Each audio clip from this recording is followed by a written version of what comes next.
Well, so I'm a senior lecturer at Imperial College London, and I'm in the Department of Bioengineering. So that involves, in my case, I'm an expert in fluid mechanics. That involves applying fluid mechanics and other mathematical techniques to understanding fundamental problems in medicine and biology.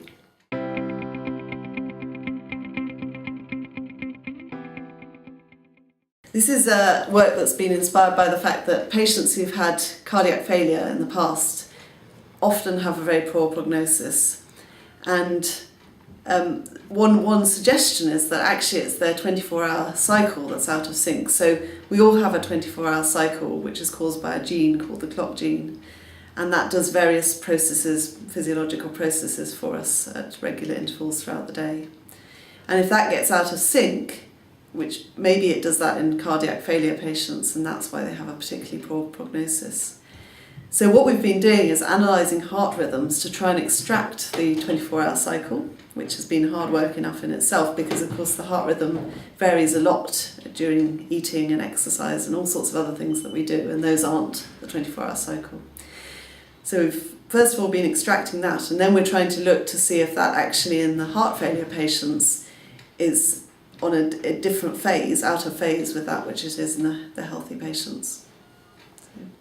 And then the next thing to do will be to invent some kind of drug that corrects that, and hopefully that will produce a better outcome in the heart failure cases.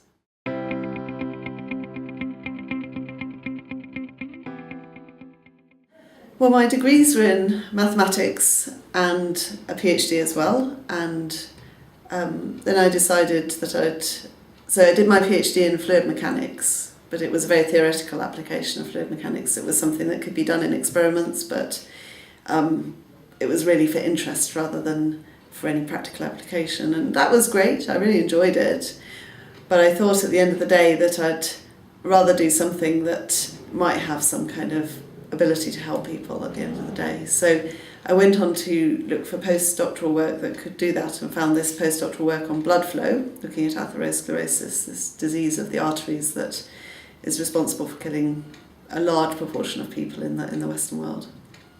And so I moved into that area, and then having done that, it was only really a short step to going to engineering rather than mathematics, so I've ended up in an engineering department.